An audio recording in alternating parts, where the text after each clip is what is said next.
There were buttercups in its mouth, bright yellow summer flowers, the kind of flowers you find in a meadow in July, in a temperate climate, with sun, rain, and bees. Still recognizable, still slightly green in places wedged between the molars of a 6-ton animal dead for 44,000 years. The hunter who found it was working on the frozen bank of a river in the extreme north of Siberia, on a remote tributary of the Kolyma in the year 1900. The permafrost had begun to give way. Something was slowly appearing inside the thaw fur, a tusk, the curved edge of a skull. Not a fossil, but the animal itself. About 6 tons of muscle, skin, fat, fur, and bone, sitting upright in the mud as if it had simply paused for a moment before being turned off. When scientists finally reached it months later, after a brutal sled journey across thousands of miles of wilderness, they found something that no one in the century that followed has ever been able to fully explain. Not just the buttercups, but about 30 pounds of plants in its stomach. Sedges, foxtails, undigested wildflowers. Some of them still recognizable, leaf by leaf, making up the meal the animal was quietly chewing when its world stopped. Summer flowers, sealed in winter, for 44,000 years. This mammoth has a name. It is called the Berezovka mammoth, and it is older than the story I want to tell you tonight.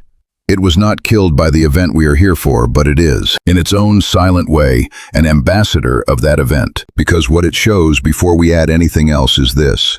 There are things that happen on this planet, sudden things, total things, that can stop a 6-ton animal right in the middle of a meal and leave it standing there for tens of thousands of years, with its last lunch still between its teeth, like a broken clock at the exact moment of the crime. So hold on to this image, and if you like, close your eyes. You are here to rest. I know there is no rush in any of this. The story will move at the pace of an old, slow river. You can let your hands open. You can let the day slip away.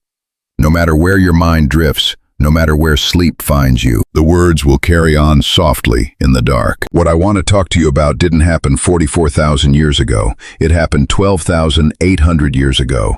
It happened to the species the Berezovka mammoth belonged to, and it ended their story forever. 12,800 years ago, the planet was warming. The last great ice age was finally letting go. The glaciers were retreating across North America. Forests were spreading over territories that had been frozen wastelands for 100,000 years. Animals were moving into new ranges. Humans who had slowly spread across 2 continents stood on the edge of a future that looked by every measure of a hunter-gatherer like prosperity. The world was opening up. And then in the span of a single human lifetime, in the space of just a few years, not centuries, not millennia, something stopped. In Greenland, the temperature dropped by about 18 degrees Fahrenheit across most of the northern hemisphere. The climate slammed back almost to a glacial state. Something like 35 entire genera of large mammals vanished from the North American fossil record. Mammoths, mastodons, saber-toothed cats, giant ground sloths, American horses, camels, short-faced bears the size of a grizzly on stilts. The oldest and most widely documented culture on the continent, the people we now call the Clovis, also vanished from the archaeological record at almost the exact same time. There is a black layer in the soil across the Americas, Europe, and parts of Asia. Below this layer you find tools, charcoal, evidence of life. Above it, for a very long time, you find almost nothing, as if someone had flipped a switch. This event has a name. It is called the Younger Dryas, named after an Arctic flower whose pollen explodes in lake sediments at the exact moment the cold returned. The reality of the event is not in dispute. It is one of the best documented climate transitions in the entire geological record. We can read it in certain places year by year, the way you would read the rings of a tree. What is disputed? What has been fiercely debated for nearly 2 decades? What is still the subject of bitter arguments as I speak to you with new papers published in 2025 and major retractions issued in 2026 comes down to a single question. What caused it? Was it a slow, monumental flood of meltwater that broke a delicate balance in the world's oceans? An unknown comet that fragmented in space and rained fire down on a continent? Was it a volcanic eruption so vast it couldn't be definitively traced to any known source? Was it a combination of all these things? Was it something we haven't even thought of yet? The answer matters. It matters because the exact same conditions that made this event possible, the same warming oceans, the same unstable ice sheets, the same stream of cosmic debris crossing Earth's orbit are still here, and some of them are growing more dangerous.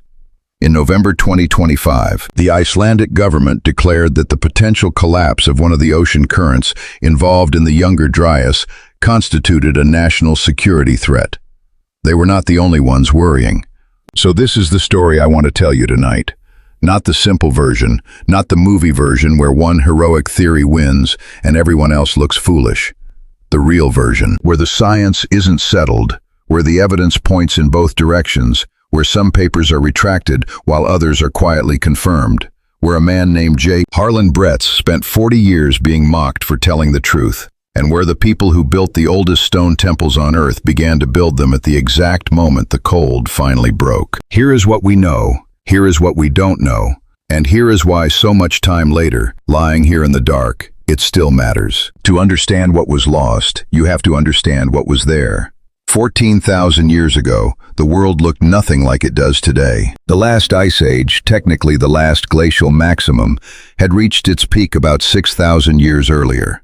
Massive ice sheets, sometimes more than 2 miles thick, had buried Canada, the northern United States, Scandinavia, and a large part of northern Europe. So much water was locked up in the ice that the average global sea level was about 400 feet lower than it is today. That is the height of a 40-story building. The shape of every continent was different. The coastlines were different. There was land where today there is only ocean. 14,000 years ago, this world was thawing. The ice sheets were retreating. Forests were marching north across lands that had been bare rock and tundra. Rivers that had been frozen in their beds were flowing again. New lakes were forming behind walls of ice that hadn't yet collapsed. The planet, in a cautious, uneven way, was coming back to life. And in North America, that life was extraordinary. The classic image people have of the ice ages is a frozen wasteland. That is not at all what the rich, ice-free regions of North America looked like. They were prairies. They were open.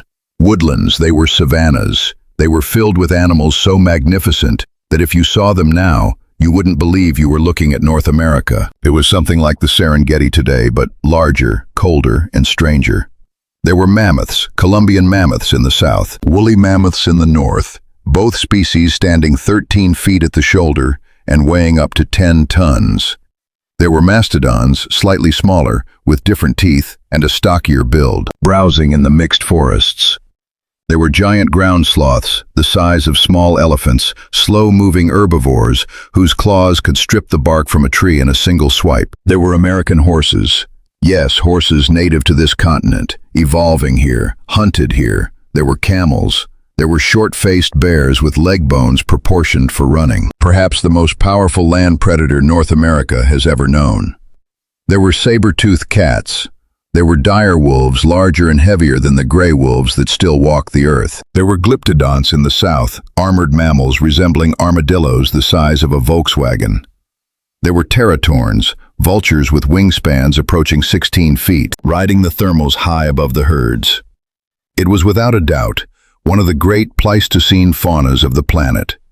It was as biologically rich as the African savanna. In some ways, it was even richer, and humans were already there. For decades, the textbooks said the first humans to enter the Americas crossed the Bering Land Bridge from Siberia about 13,000 years ago, that they were the creators of the famous Clovis spear points, and that everything in the Americas before them was empty. That story has now been quietly rewritten. At Monteverde in Chile, archaeologists found a settlement widely accepted to be at least 14,500 years old.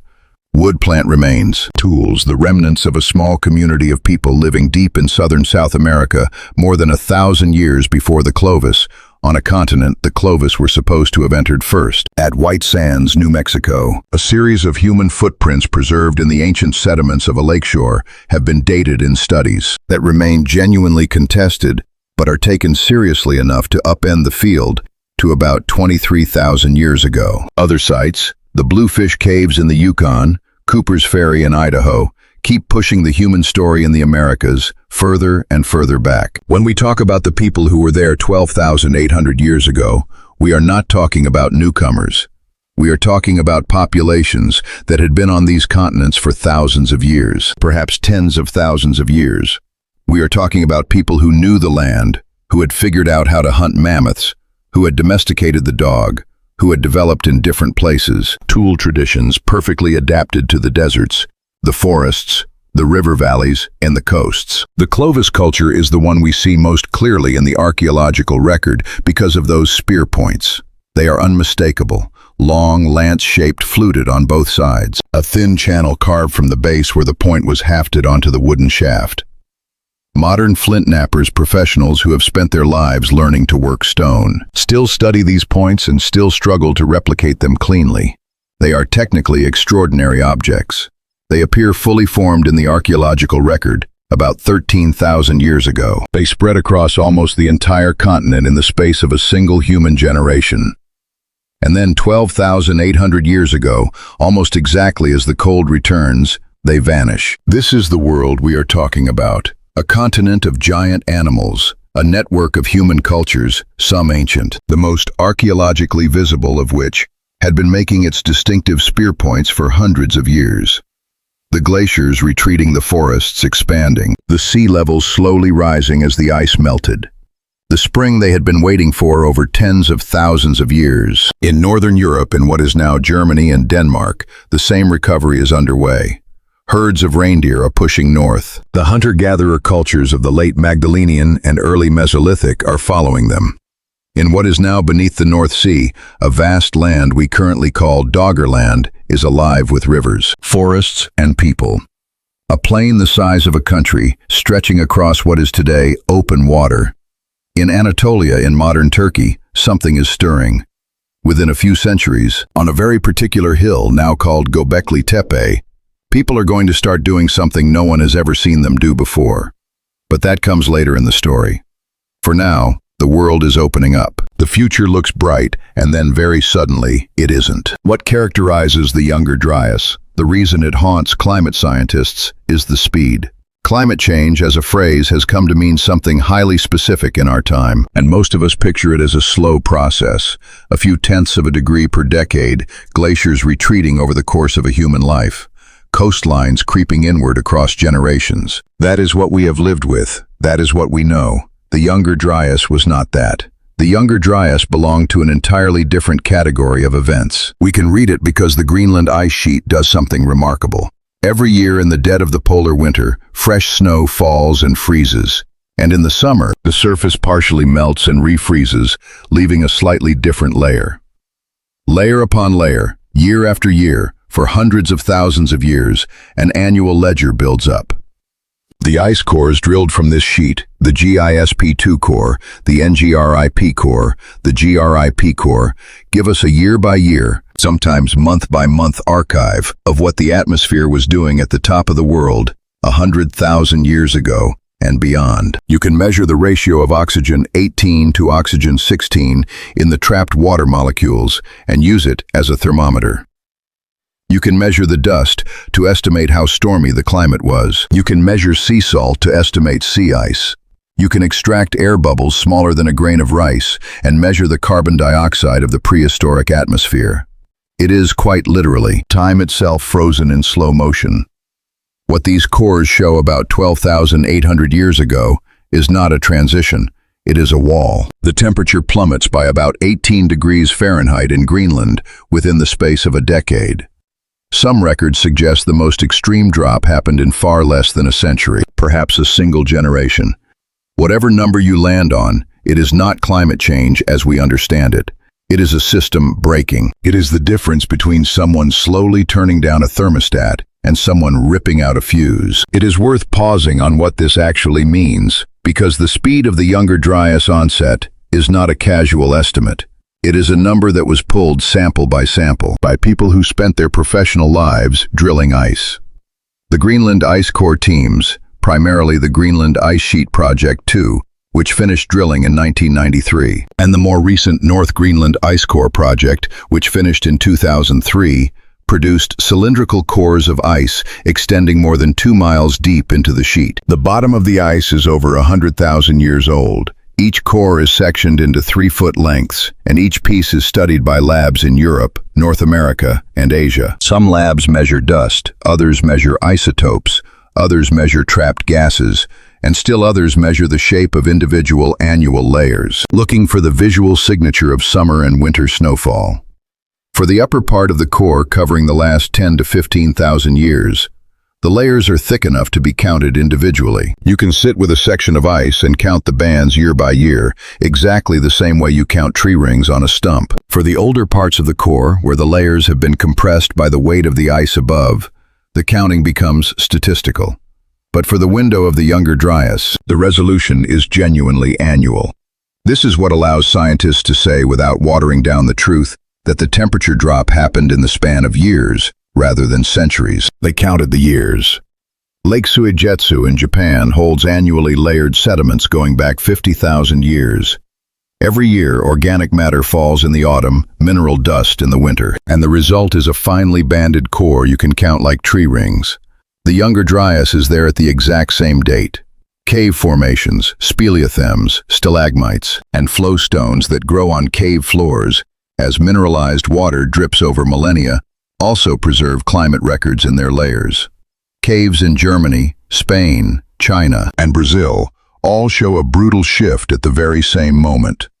Ocean floor cores from 4 continents, dating systems calibrated against tree rings, counts of fossil pollen in lake sediments. All of them tell the same story. The world cooled fast. The name of the period comes from a small, tough, white-flowered plant called Dryas octopetala. It is an Arctic and alpine wildflower. In warm conditions, it is pushed far north, into the high latitudes. In cold conditions, it spreads south. In the lake sediments of northern Europe, Dryas pollen literally explodes at the boundary, telling palynologists, the scientists who study ancient pollen, that the heat-loving forests had retreated and the cold-tolerant tundra had made its return. Notice that the name itself is a botanical fingerprint of disaster. The flower that came back was the flower of the cold. The flowers in the mouth of the Berezovka mammoth at the beginning of our story were also wildflowers. The world preserves these tiny, perishable things in surprising places. The Younger Dryas lasted about 1,200 years, give or take. The dates aren't perfectly settled, but they generally fall in the range of 12,800 to 11,700 years before present. Long enough for everyone who lived through its beginning to die long before its end. Long enough for entire ecosystems to be remodeled. And then 11,700 years ago, the cold broke. Here again, the speed is what grabs you.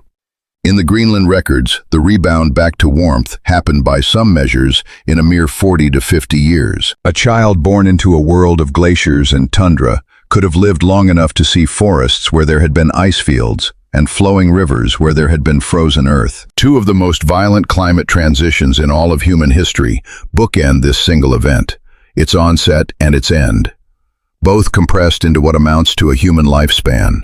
In the middle, 1,200 years of cold. Now put these 2 pieces of information side by side. First, the Younger Dryas is real. It is firmly dated, and its speed is extraordinary. Second, we still do not know, with anything approaching a consensus, what caused it.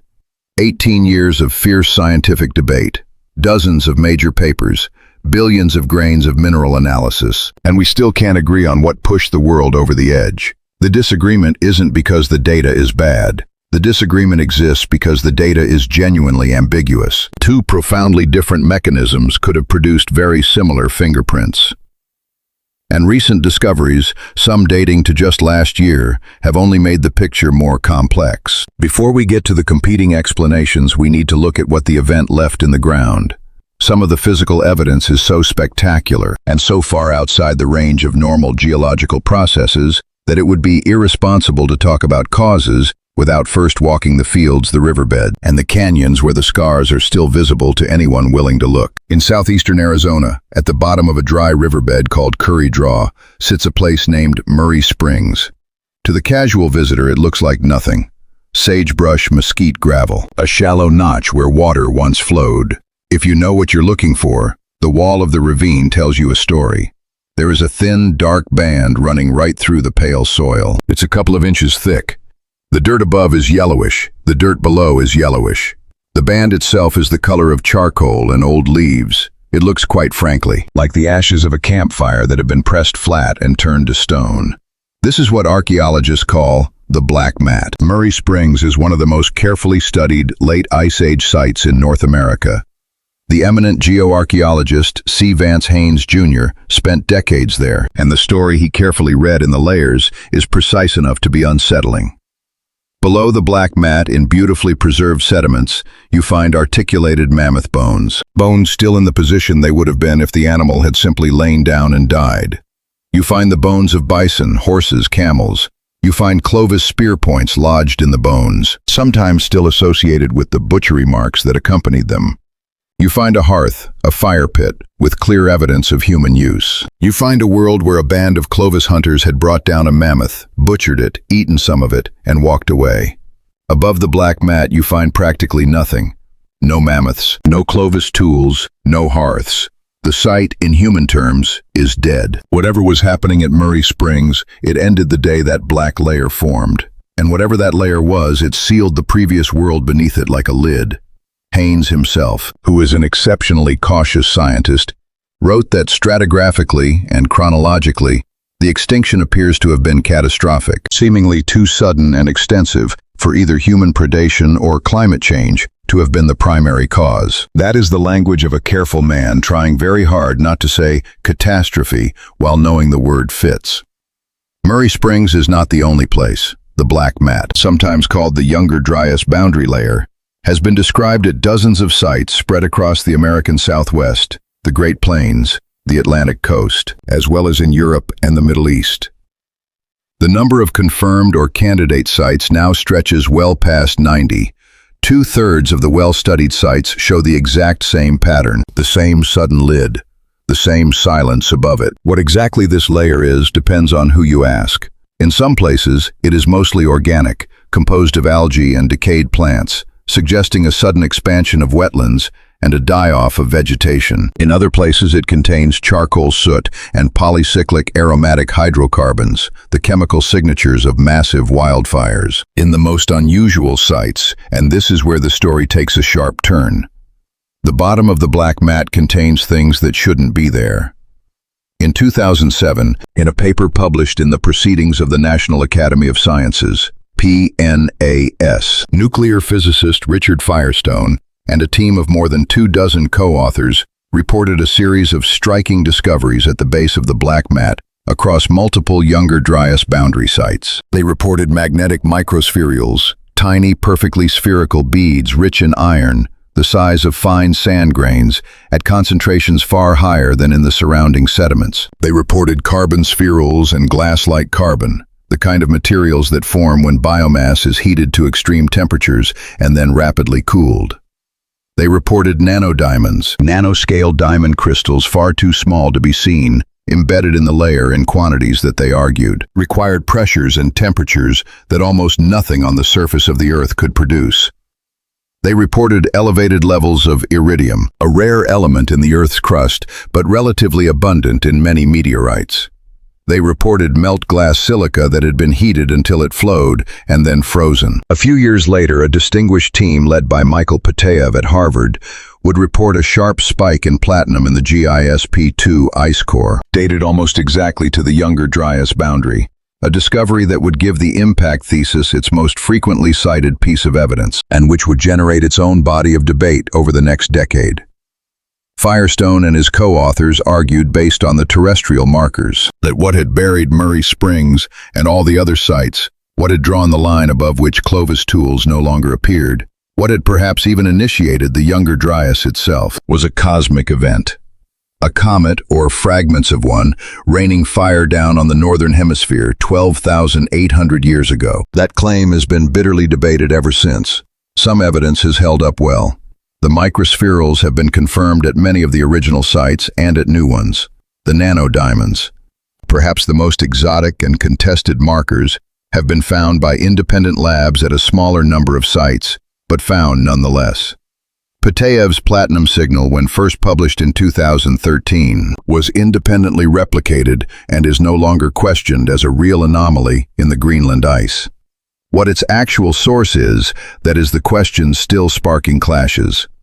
Some evidence did not hold up. Other claims from the original 2007 paper, such as the presence of fullerenes containing extraterrestrial helium or an exotic type of magnetic radiation, have not been replicated and are no longer central to the argument. A 2023 review by Holliday and colleagues argued that out of the 12 original lines of evidence, 7 could not be reproduced in independent tests. A 2024 counter-rebuttal by Sweatman Powell and West argued that the impact-related signals absolutely have been replicated, pointing to more than 50 Younger Dryas boundary sites on 5 continents, where some combination of nanodiamonds, microspherals, or platinum enrichment has been documented in peer-reviewed work. The debate is real. It is not resolved. We will come back to it, because between 2025 and 2026, it took a sharp and unexpected turn that is still playing out in the journals right now. Before we leave the black mat itself, sit with what it actually is. A layer in the earth the width of 2 fingers stacked together, present at sites thousands of miles apart, marking the day the world above it changed. Below it, mammoths. Above it, no mammoths. Below it, Clovis. Above it, no Clovis. Below it, a continent of giant animals and the people who hunted them. Above it, a reset. Whatever drew that line drew it on the same day everywhere we've looked. When textbooks say that 35 genera of large North American mammals went extinct at the end of the Pleistocene, it's a careful technical phrase. It hides what it describes. A genus is not a species. A genus is a category of species. The mammoth genus contains multiple species of mammoth. The Columbian mammoth, the woolly mammoth, the pygmy mammoth on the Channel Islands. To say 35 genera disappeared in North America is to say that 35 entire categories of large animals, proboscideans, ground sloths, native horses, native camels, glyptodonts, short-faced bears, dire wolves, American lions, American cheetahs were wiped clean. By the time the dust settled at the end of the Younger Dryas, North America had lost more than 70% of its megafauna. South America had lost about 75%. Australia had already lost most of its giants in an earlier wave. Europe had lost more than half.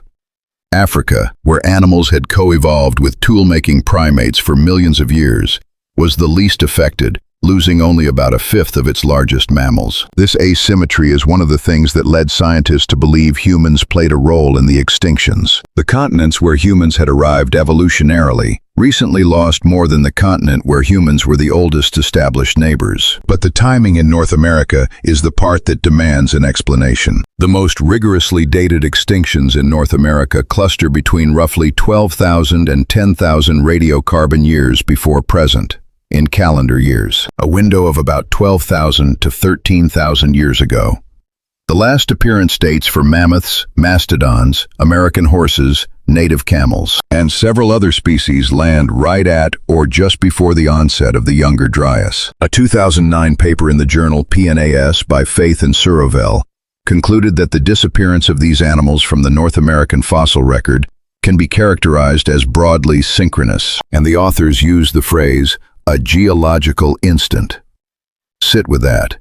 An entire continental fauna, hunted for thousands of years by humans who had survived previous ice ages and warming periods without issue, suddenly vanished in what amounts to a geological blink of an eye. At the exact same moment, the climate abruptly slammed into reverse, and a black layer settled onto the Earth from California to the Carolinas. There are 3 competing explanations for these extinctions, and they have been debated for almost as long as the field of paleontology has existed.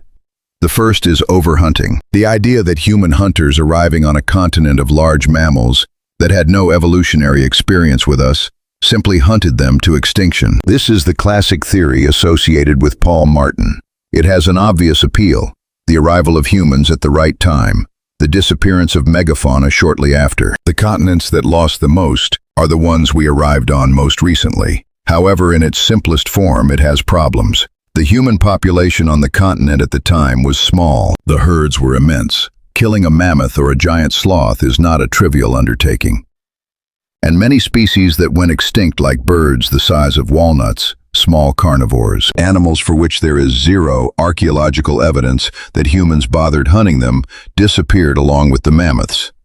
The second is climate change. The idea that the rapid environmental upheavals of the late Pleistocene, including the start and end of the Younger Dryas, simply destroyed the ecological systems that supported these animals. Their food changed, their migration routes were cut off, their breeding cycles were disrupted. They were already stressed when humans showed up, and the combination was lethal. There is good evidence for this in certain cases. Mammoth populations in particular show signs of pre-existing decline in some regions before the Dryas. Other species seem to be doing just fine right up until the cliff. The third is the impact hypothesis.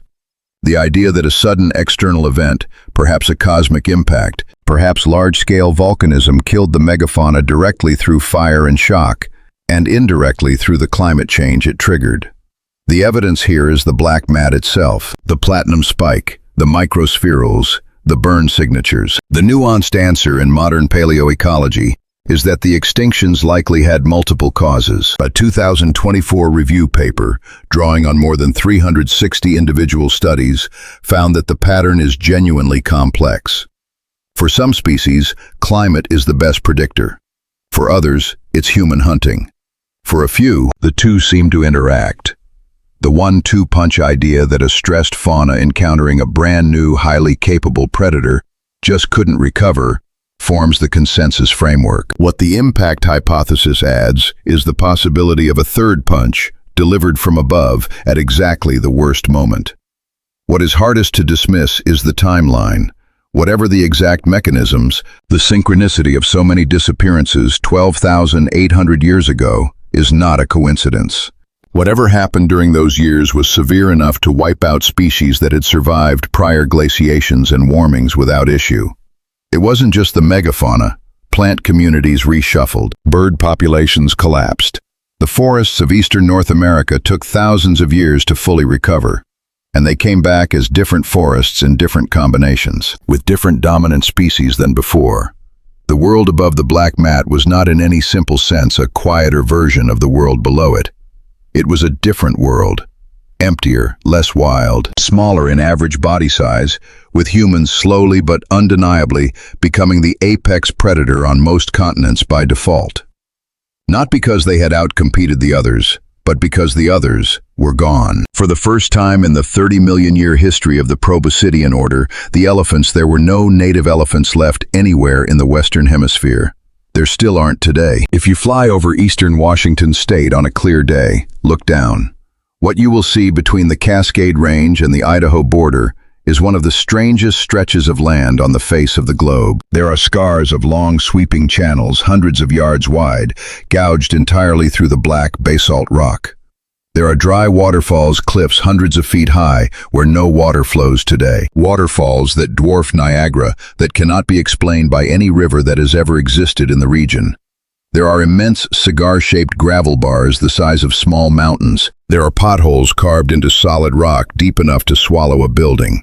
There are solitary boulders, some the size of houses, resting on flat plains hundreds of miles from the nearest mountain that could have produced them. And perhaps strangest of all, there are ripple marks. Ripples like the tiny scallops you find on the bed of a slow-moving stream.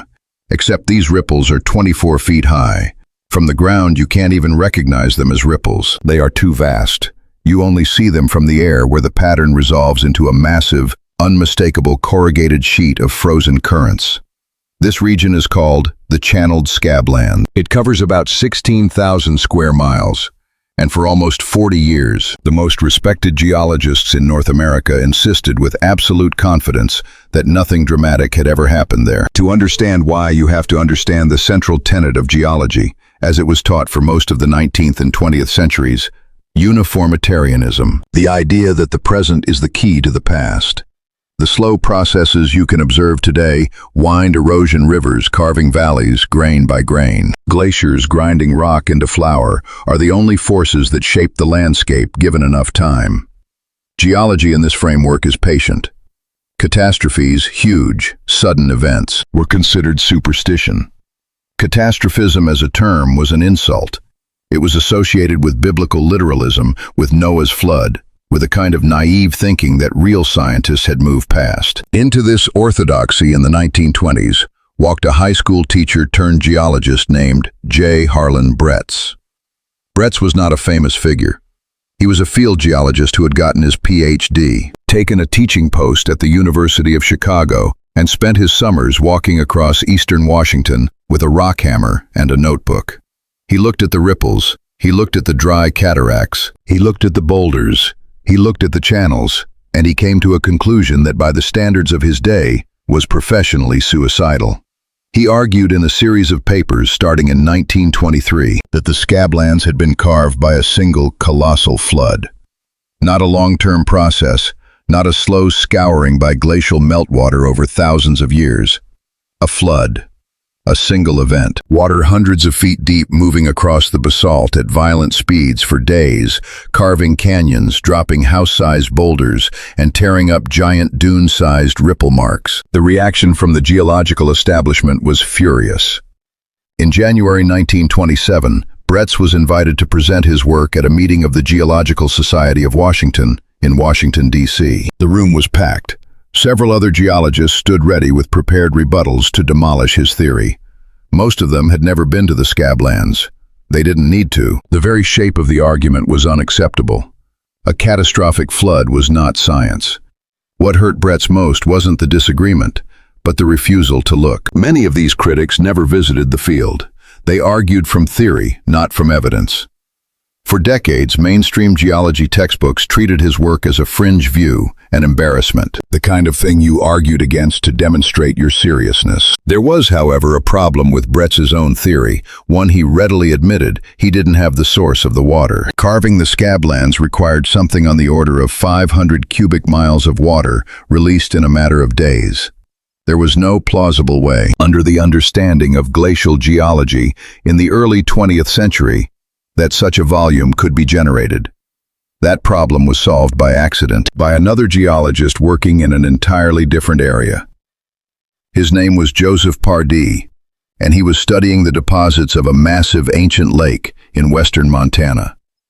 Glacial Lake Missoula, as it would later be called, had been held back by a wall of ice, a lobe of the Great Cordilleran ice sheet that had pushed south through northern Idaho and dammed the Clark Fork River Valley. The lake behind the dam had been larger than modern Lakes Erie and Ontario combined.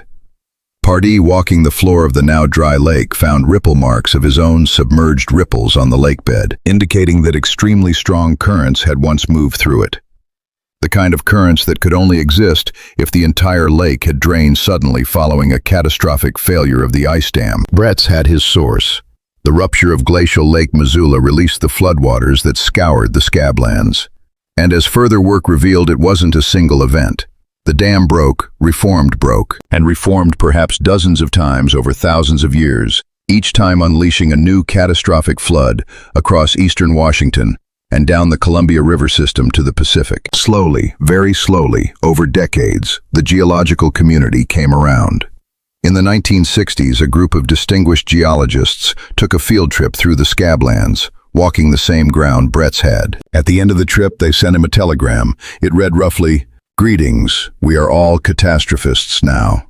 In 1979, at the age of 96, J. Harlan Bretz received the Penrose Medal, the highest honor in American geology, for his work on the scablands.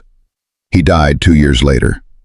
He had been right for 56 years before the field could finally bring itself to say so. Now, why is this story in a documentary about the Younger Dryas? For two reasons. The first is direct. Some of the massive glacial Lake Missoula floods occurred during the period leading up to and including the onset of the Younger Dryas, while the largest pulses of meltwater discharge from the melting North American ice sheets actually occurred before and after the Dryas. The Missoula floods released enormous volumes of fresh meltwater into the Columbia River system, and from there into the Pacific. There are signs in North Pacific marine sediments that this pulse of fresh water altered ocean salinity for centuries. Large pulses of freshwater, for reasons we will discuss, are a known mechanism for triggering cold snaps. Glacial Lake Missoula was not the only lake of its kind, and the Pacific was not the only ocean basin. But the Missoula floods are the clearest, most spectacular example of exactly the kind of event that the leading mainstream theory of the Younger Dryas requires to have happened somewhere along the retreating margin of the ice sheets. The second reason is methodological, and it matters for everything that follows in this story. The Brett's episode teaches you something important about how science actually works when faced with long, difficult, contested questions. Sometimes the consensus is wrong. Sometimes the consensus is wrong for 40 years. Sometimes a single careful observer who has actually walked the terrain turns out to have seen what everyone else refused to look at. And sometimes eventually the field admits it sends a telegram and gives the man a medal at the age of 96. The debate over the Younger Dryas has been running in its modern form for 18 years. Brett's had to wait 40. Whatever the final answer turns out to be, the lesson of the Scablands is that the evidence in the ground sometimes wins out in the end, even if it takes far longer than it should. If the channeled Scablands are the most dramatic feature associated with the Upper Pleistocene, the Carolina Bays are perhaps the most baffling. Take a flight down the Atlantic coastal plain of the United States from northern Florida up to Maryland. Below you, largely invisible from the ground because they are so vast and so shallow, are 500,000 elliptical depressions in the earth. They are ovals. Many of them are filled with water, small lakes, swamps, wetlands. Many others are dry, drained, plowed over, built upon, lost beneath the modern landscape, but still detectable when you scan the ground with airborne LiDAR. They are called the Carolina Bays. They have been called that since the 19th century, after the bay trees, Sweet Bay and Loblolly Bay that grew around their damp edges. And they have been a problem in earth science for nearly 100 years. 3 things about the Carolina Bays demand an explanation. The first is their shape. They are not just round, they are elliptical. True ellipses in many cases with mathematical precision. A peer-reviewed study from May 2025 by Christopher Cottrell and Antonio Zamora, published in the Journal of Environmental and Earth Sciences, used high-resolution LiDAR elevation data and applied a least squares ellipse fitting method to well-preserved bay perimeters. The result: the most intact examples of these bays fit true mathematical ellipses with greater than 97% precision. In geomorphology, where most landforms are messy and asymmetrical, that is startling. The second is their orientation. The long axis of every well-preserved Carolina Bay points in the exact same direction. They all point strictly northwest to southeast. Project those long axes northward on a map of North America, and the lines converge. Not just to a broad region, not vaguely, but to a specific area, the Great Lakes Basin and the surrounding lands, which 12,800 years ago were buried deep beneath the Laurentide ice sheet. The third is their distribution. There are roughly 500,000 of them along the Atlantic coastal plain. There are similar features sometimes called the Nebraska rainwater basins out in the Great Plains. Their perimeters are slightly raised, suggesting that whatever created them threw earth outward to form a low rim around each pit. They cluster roughly 1,000 miles from the Great Lakes region. The classic geological explanation for many decades has been that the bays are the result of slow processes. Wind action on shallow lake basins, freeze-thaw cycles in periglacial conditions, peat fires shaping the rims. Some of these mechanisms can produce oriented depressions, but none of them, the most skeptical researchers will tell you, produce mathematical ellipses with 97% precision. None of them produce a uniform northwest to southeast orientation across 500,000 features spread along 1,000 miles of coastline. None of them produce long axes that all converge on a single distant point. The alternative explanation, and the one the Cottrell and Zamora paper takes seriously while remaining cautious on claims of chronology, is that the Carolina Bays are secondary impact features. The argument goes like this. Suppose a large object or a fragmented swarm struck the Laurentide ice sheet over the Great Lakes region at the end of the Ice Age. The energy would not have produced a conventional crater in the bedrock. The ice sheet would have absorbed and displaced massive amounts of itself, and the impacts would have ejected vast masses of glacial ice water and debris, launching them on ballistic trajectories. When this ejecta fell back to Earth, it would have struck the soft, wet periglacial soil of the coastal plain at oblique angles. Where massive chunks of ice hit unconsolidated water-saturated sediments on a grazing trajectory, they would have gouged out conical pits, melted and left behind elliptical depressions whose long axes pointed backward along the incoming flight path, straight back toward the point of impact on the ice sheet. It is an extraordinary claim, and it has not been accepted by mainstream geology. Holliday and his colleagues, in their 2023 review of the Younger Dryas impact hypothesis, were deeply skeptical of the secondary ejecta interpretation, particularly questioning whether the bays formed at the right time to be associated with the Younger Dryas. There is a genuine disagreement over the dates. Some bays appear to be much older than 12,800 years. Age estimates vary wildly, but the geometry remains.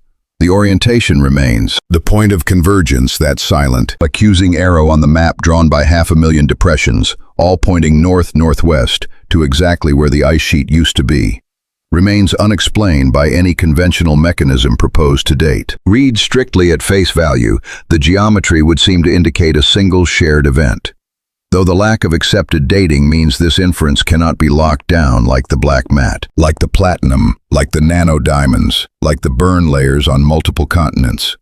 These are riddles for which the classic interpretation of the Younger Dryas does not yet have clear answers. They are not individually proof of anything specific, but collectively, they form a long list of phenomena that seem to be saying something the conventional model does not predict. Whether they say comet, or whether they say we haven't yet understood our own continent, is the question the next part of this story has to face head-on. What stopped the world?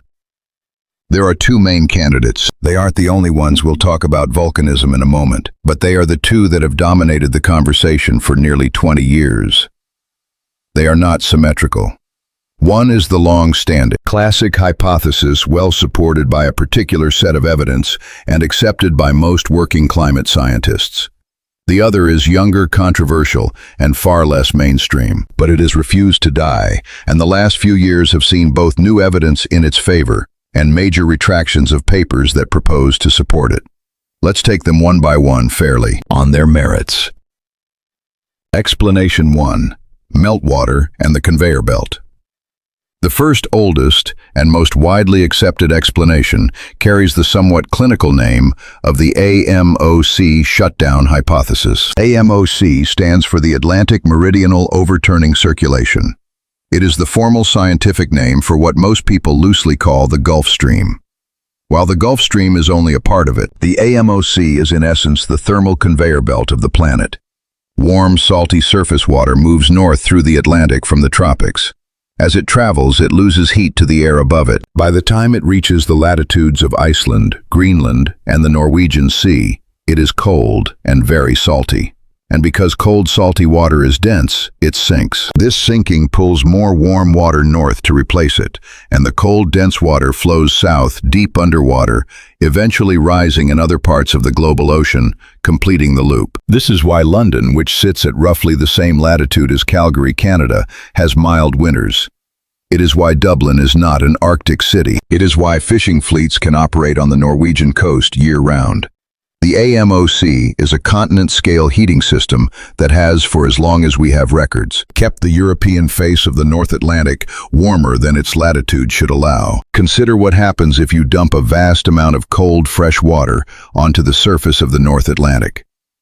Fresh water is less dense than salt water. If enough of it spreads across the surface where the AMOC is supposed to sink, the density contrast that drives the sinking weakens. The conveyor belt slows down. Less warm water flows north. The northern hemisphere cools. This is exactly the kind of mechanism climate models are very good at simulating. Run the AMOC. Now, dump a lot of fresh meltwater into the Labrador Sea or the Greenland, Iceland, Norwegian Sea region. Watch what happens. The current weakens. Northern Europe and northeastern North America cool by several degrees. Sea ice expands. The cold lasts for as long as the freshwater disruption lasts. When the disruption ends, the AMOC slowly recovers and the cold dissipates. This pattern matches the Younger Dryas almost perfectly.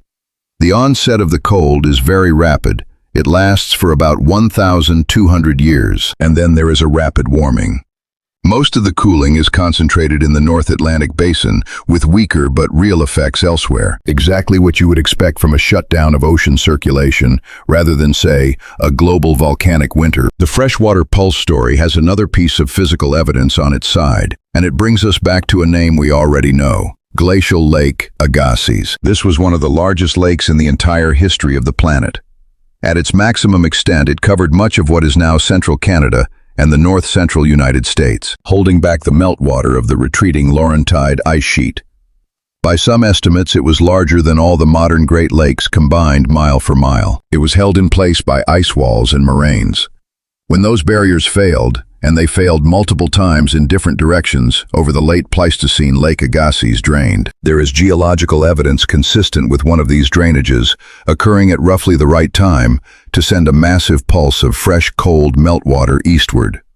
Perhaps down the Mackenzie River, perhaps down the St. Lawrence, perhaps down the Mississippi, maybe through multiple routes at different times. Interestingly, the global sea level record at the onset of the Younger Dryas doesn't show a sudden massive jump. In fact, the rate of sea level rise actually slowed down during the cold snap. That is one of the riddles of the freshwater story. The salinity disruption that could trigger an AMOC slowdown doesn't require a globally visible sea level signal. It just requires fresh water in the right place at the right time. Add to this the catastrophic releases from glacial Lake Missoula through the Columbia that we met when walking the Scablands. Add the other smaller proglacial lakes that emptied around the edges of the retreating ice sheet.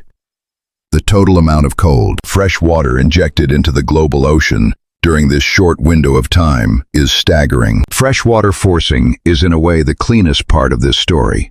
It is the explanation that most working climate scientists would name if pressed as their leading candidate for the Younger Dryas. It models well.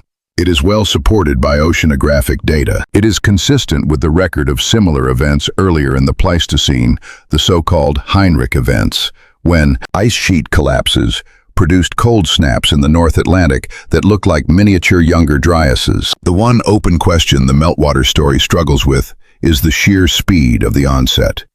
The normal drainage of a lake takes weeks. The normal collapse of an ice sheet takes years, even centuries. The beginning of the Younger Dryas in some Greenland records looks faster than that. To get an 18-degree drop in less than a human lifetime, you might need not just a freshwater pulse, but a particularly violent one. Something that happened almost all at once. And that is where the story gets interesting. Explanation 2, fire from the sky. The second explanation is younger, more controversial, and far louder. It is the Younger Dryas impact hypothesis, often abbreviated as YDIH. And it is the proposition that Richard Firestone and his co-authors advanced in 2007, based on the evidence from the black mat we examined earlier. In its modern form, the impact hypothesis doesn't claim a single large object struck the Earth 12,800 years ago. It claims that the Earth passed through the debris stream of a fragmenting comet, most likely an ancient member of the Taurid complex, and that the encounter produced not one impact, but multiple impacts scattered across the northern hemisphere over the course of hours or days. Most of these would have been airbursts, explosions in the high atmosphere, like the Tunguska event in 1908, but on a vastly larger scale and in many places simultaneously. Some of the larger fragments might have struck the ice sheet directly. None left recognizable craters in the bedrock, according to this narrative, because most of them never reached the bedrock. The comparison to Tunguska is worth pausing over. In June 1908 in Siberia, a fragment of cometary material, perhaps 150 to 300 feet across, exploded in the atmosphere over the basin of the Podkamennaya Tunguska River. It flattened roughly 800 square miles of forest. The shockwave was felt across Europe. The night sky in London glowed for days afterward because of dust suspended in the high atmosphere. There is no crater. The object never touched the ground. Imagine the impact. Hypothesis suggests hundreds of these airbursts scattered across North America during a single window of a few hours. The proposed source for the debris is the Taurid complex, a vast field of meteoroids, asteroids, and dust that the Earth passes through twice a year in late June, and again in late October and early November. The Taurid complex is real and astronomically undisputed. It is very likely the wreckage of a giant short-period comet that fragmented in the inner solar system somewhere in the last 20 to 30,000 years. Comet Encke is one of the largest surviving members of this swarm. Astronomers have identified at least dozens of large near-Earth objects within the broad Taurid stream, including several over a mile in diameter. The 1908 Tunguska event has been linked by some authors to an encounter with the Taurids. The Chelyabinsk event in 2013, the meteor that exploded over a Russian city and injured well over 1,000 people, mostly from shattered glass, is also part of this complex. So when the impact hypothesis proposes that the Earth 12,800 years ago passed through an unusually dense filament of this exact same complex, which still produces meteor showers today, and occasionally devastating air bursts over cities, it isn't invoking a magical ad hoc scenario. It is proposing something the solar system has been demonstrably capable of doing for as long as we can track it. The evidence cited for the impact hypothesis is the evidence we already saw at the base of the black mat. The magnetic microspherules, the carbon spherules, the glass-like carbon, the nanodiamonds, the platinum spike in the GISP2 ice core, the iridium, the melt glass that was heated above 4,000 degrees Fahrenheit and then frozen. Proponents argue that the suite of these markers, found together in the same thin stratigraphic layer across sites separated by thousands of miles, overlying in many cases a layer of charcoal, suggesting massive biomass burning across multiple regions, collectively forms a pattern that is difficult to produce by anything other than a cosmic event. A 2024 rebuttal paper by Sweatman Powell and West asserted that some combination of these markers, nanodiamonds, microspherules, or platinum enrichment, has now been documented in the peer-reviewed literature at over 50 sites on 5 continents. The Younger Dryas boundary, under the impact framework, is not a curiosity limited to a few archaeological digs. It is a traceable horizon across the planet. The response from the scientific mainstream to the impact hypothesis in its sharpest form comes from researchers like Mark Boslow, an expert on airbursts at the University of New Mexico. Boslow and his colleagues have argued that out of the 12 original lines of evidence proposed by Firestone in 2007, several could not be replicated under independent testing, particularly the most exotic markers like fullerenes and claims of original radioactivity. They have argued that microspherules can be produced by ordinary processes like wildfires, lightning, or even fungal decay, and that nanodiamonds, while real, can form through mechanisms that don't require an impact at all. They have argued that no one has ever found an unambiguous crater of the right age and size. The crater issue is the most frequently raised objection to the impact hypothesis, and it's a fair one. If a continent-spanning debris field struck the Earth 12,800 years ago, why haven't we found the smoking gun? The impact hypothesis answers that the largest fragments would have hit the ice sheet, that the ice sheet melted long ago, and that the seabeds of Hudson Bay or similar regions may hold buried evidence we haven't properly searched for yet. The Carolina Bays, on this account, represent the visible scars of secondary impact from glacial ice ejected by the main strike. As we've seen, the dating of the bays is genuinely contested, so we have 2 stories. The classic meltwater story, which has the best physics, the best climate modeling, and the best support from the oceanographic record.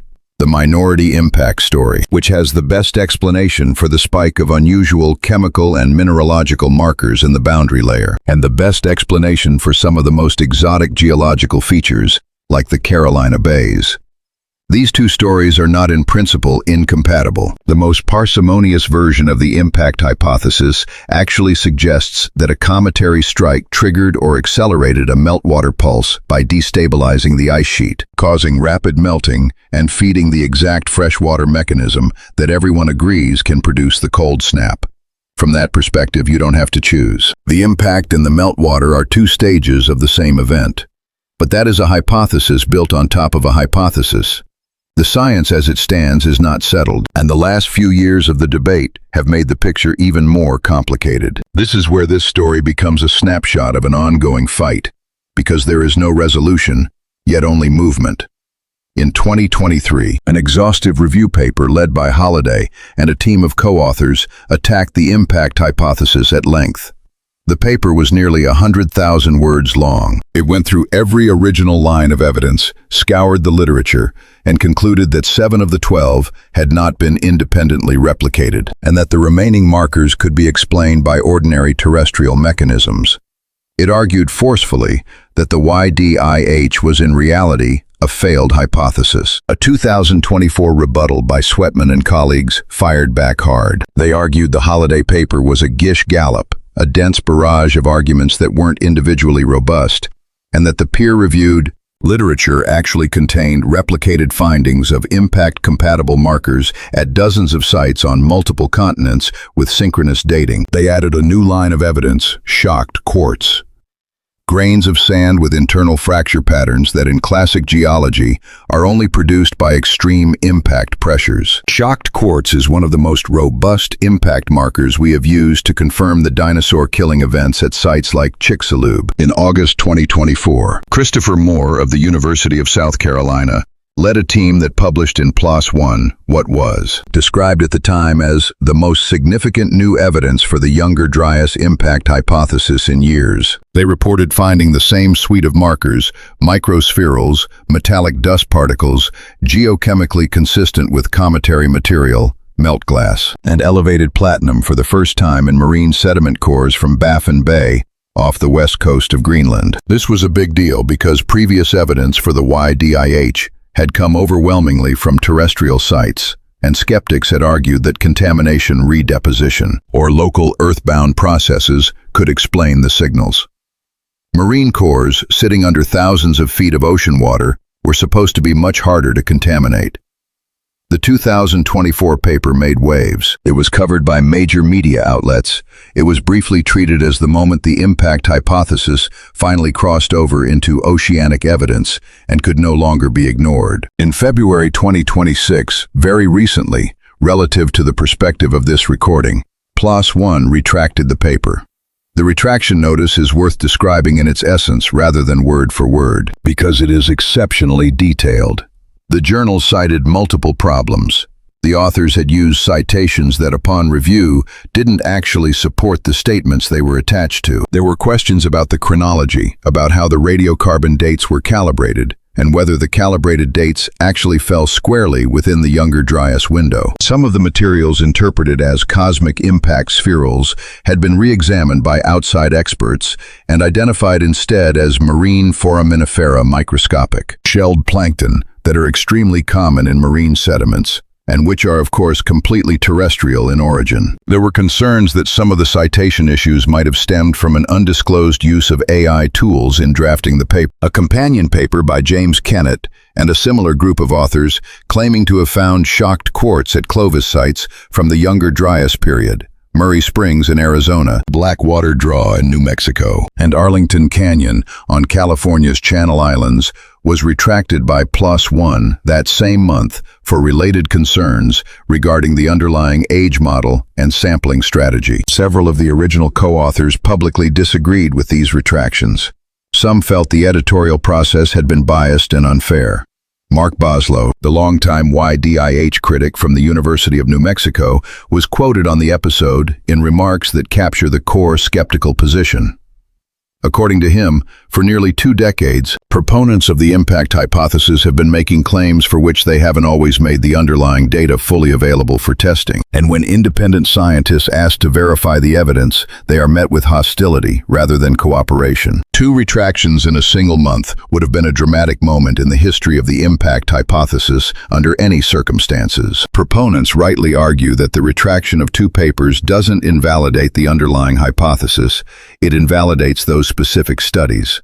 The terrestrial evidence, the microspherules, the platinum, the nanodiamonds, the shocked quartz at properly dated sites, the burn signatures, remains in the literature and is still cited in support of the impact framework. Skeptics argue, also rightly, that this is now a pattern.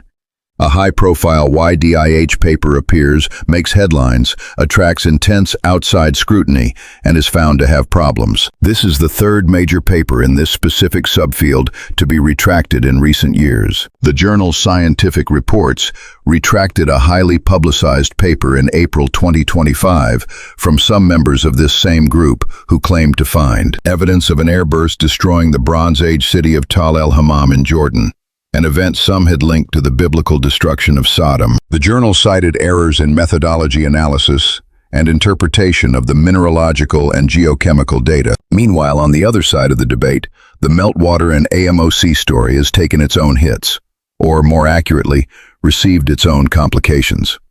In September 2025, a study led by Charlotte I. Green of Royal Holloway University of London, working with colleagues from Durham, Cambridge, GEOMAR in Germany, and the Technical University of Munich, looked closely at the platinum spike that had been cited as one of the strongest impact signatures in the Greenland ice cores. Green's team analyzed pumice samples from the Lacher See volcano in Germany, which erupted right around the onset of the Younger Dryas, and had been suggested by some researchers as a possible volcanic source for the spike. The team found that the Lacher See pumice contains almost no platinum at all, so the most obvious volcanic candidate was effectively ruled out as the source of the spike. But Green's paper went further. Using updated ice core chronologies, the team determined that the platinum spike actually does not happen exactly at the start of the Younger Dryas. It occurs about 45 years after the cooling begins, and it lasts for roughly 14 years. Too long for a single instantaneous event like a comet impact, and more consistent with a sustained source like a volcanic eruption. Their preferred candidate is now Iceland. Green's paper argues that a subglacial or submarine fissure eruption, the kind of long-duration, fissure-style volcanic event Iceland is famous for, could produce platinum-enriched volcanic gases that would deliver platinum to the Greenland ice sheet over a period of several years. Recent historical eruptions in Iceland, like the Katla eruption in the 9th century and the Laki eruption in the 18th century, left similar heavy metal signatures in the Greenland ice cores. Thus, an unidentified Icelandic eruption in the late Pleistocene, occurring in the warming phase right before the Younger Dryas onset, could in principle produce the platinum signal. This is a setback for the version of the impact hypothesis that relied heavily on the Greenland platinum spike. It may not be a setback for the overall hypothesis, because there is more than just platinum, but it is one more case of a marker that upon closer inspection turns out to have a viable terrestrial explanation. What Green's paper did not do is explain the entire Younger Dryas. It explicitly states that it does not address the microspherules or the black mat or the shocked quartz. It addresses one specific signal in one specific place. This is what the field looks like right now. Not a clean victory for either side. A scattering of half-resolved questions, contested papers, retracted studies, and new evidence pointing in different directions. The dominant consensus remains that a freshwater pulse from melting ice triggered a slowdown of the AMOC, which caused the cold snap. But that consensus has softened, not hardened in recent years, because no one has produced smoking gun evidence of a lake drainage event at the exact moment of onset. And the impact-related markers, while assailed, have not all been explained away. It is worth pausing here on the man who first put the AMOC story together, because the science we are talking about didn't just arrive in a textbook. It was built by a small number of people, and one of them is the reason we have this framework at all. His name was Wallace Smith Broecker, and he spent most of his career at the Lamont Doherty Earth Observatory at Columbia University. Broecker was an oceanographer. He had a habit of writing on a yellow legal pad and arguing loudly with anyone who pushed back. In the 1980s, he became increasingly convinced that the Earth's climate had a hidden lever, a pattern of thermohaline circulation, linking the North Atlantic surface to the deep ocean that could be flipped on or off by changes in salinity. And that could explain why the climate of the late Pleistocene seemed to wobble between very cold states and somewhat less cold states with unsettling speed. Broecker called it the Great Ocean Conveyor. He drew it schematically as a continuous loop of warm and cold water running through all the major ocean basins. He argued in a 1985 paper, which has since become foundational, that the abrupt climate transitions visible in the Greenland ice cores, including the Younger Dryas, were caused by the shutdown and restart of this conveyor belt. He spent decades arguing for this view against initial skepticism, and he lived long enough to see it become the consensus model. He died at the age of 87. By then, the framework he had built was the standard story of the Younger Dryas. Everything we say today about meltwater pulses, AMOC, slowdowns, freshwater forcing, and oceanographic tipping points traces back in one form or another to his early arguments and the work of his students and collaborators.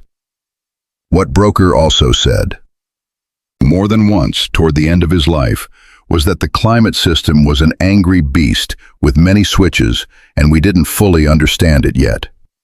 He worried about the modern stability of the AMOC. He thought the risk was being downplayed. He used to say that the climate system has a habit of reacting to small changes in surprisingly large ways, and that the past gave us very little reason to expect it to be gentle in the future. Whatever else turns out to be true about the Younger Dryas, even if some of the details are rewritten by the next generation of work on the impact hypothesis, or volcanism, Broca's basic intuition has held up. Ocean circulation is one of the great levers. The current that warms northern Europe is real. It can be slowed, it can be stopped, and when it is, the regional consequences are immense. There is also a third explanation lurking in the background. It is older than the impact hypothesis, and it has received new life thanks to the work from Royal Holloway and Durham. It is the volcanism hypothesis. The idea that a major eruption, perhaps the Locher Sea event in Germany, perhaps an unidentified Icelandic eruption, perhaps several consecutive events close together, injected enough sulfate aerosols into the atmosphere to produce a multi-year volcanic winter that, combined with freshwater forcing, was enough to push the climate into the Younger Dryas state. There is a massive sulfate spike in the Greenland ice cores that aligns very closely with the onset of the cooling. The Locher Sea eruption is firmly dated to within a few decades of the Younger Dryas onset, and was large a volcanic explosivity index of 6, comparable to Mount Pinatubo, or slightly larger. Volcanism isn't in most current readings the primary trigger, but it is a contributing factor that no one really disputes anymore. The world that broke at the beginning of the Younger Dryas was a world where several things were going wrong at once. The ice was unstable, the oceans were teetering on a circulation tipping point, and at least one major volcanic eruption was injecting cooling aerosols into the high atmosphere. Whether a comet was added to the mix, whether the comet was actually the trigger, or whether no comet was needed at all, is the hanging question. If you've been keeping count, that is at least 4 candidate mechanisms: meltwater, the comet volcanism, and a combination of them all. None of them is fully sufficient on its own to explain everything we see. This is what an unsolved problem looks like.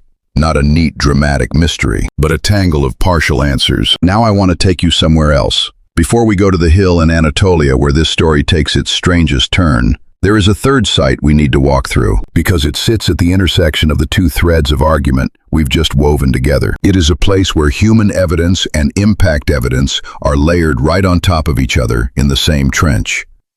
The site is called Abu Huraira. It sits in modern Syria on the Euphrates, and it is one of the most important archaeological sites in the entire history of Neolithic studies. It was excavated in the 1970s by a British team led by Andrew Moore, ahead of the construction of a dam that permanently flooded the site. The excavations took place under immense time pressure, but the materials recovered have been studied for 50 years. Abu Huraira was occupied continuously from before the Younger Dryas until after. The oldest layers show a community of hunter-gatherers exploiting migrations of wild gazelles and harvesting wild cereals in the surrounding steppe. The later layers, after the Dryas, show one of the oldest known farming villages, a place where people had begun cultivating crops and living in permanent houses with stone walls. Abu Huraira straddles the transition that defines our species' shift into the Neolithic. What makes Abu Huraira unusual in the Younger Dryas debate is that in the boundary layer of the site, the exact moment of the climate transition itself. Researchers reported in peer-reviewed work finding melt glass formed at temperatures over 4,000 degrees Fahrenheit. That is hotter than any known terrestrial process can produce out in the open. Volcanic eruptions don't reach those temperatures on the surface. Wildfires, even the most intense, peak hundreds of degrees lower, melting earth and stone at those temperatures. Impact hypothesis researchers argue can only be produced by a high-velocity airburst event, delivering immense energy over a small area. The Abu Huraira paper, published in Scientific Reports by James Kennett and colleagues, also reported microspherules and elevated platinum in this same boundary layer. The argument, in essence, was that Abu Huraira was a village struck by a massive airburst, right as the Younger Dryas began, that some of its inhabitants were killed on the spot, and that the village was later partially rebuilt by survivors to continue existing as one of the oldest agricultural settlements in the world. Like much of the work on the impact hypothesis, this paper has been intensely debated. It has not been retracted as I write this, but it sits in the same general category as the broader body of YDIH work, striking evidence from a single site. Contested replication, controversial conclusions. The reason Abu Huraira matters for our story is that it doesn't just fit into the chemistry of an impact debate. It fits into human history. The exact same human history that, 2,500 miles away in southeastern Anatolia, would produce Göbekli Tepe a few centuries later. The Younger Dryas is the wall between two phases of human cultural development, and Abu Huraira is one of the very few places where you can stand on top of that wall and look in both directions. Below us, hunter-gatherers harvesting wild gazelle. Above us, the first farmers in human history. Between them, a layer of melted glass, whose chemistry we still cannot fully explain. This is the kind of site that keeps impact researchers going, not because they have a smoking gun, but because they have, in their view, a trail of fingerprints.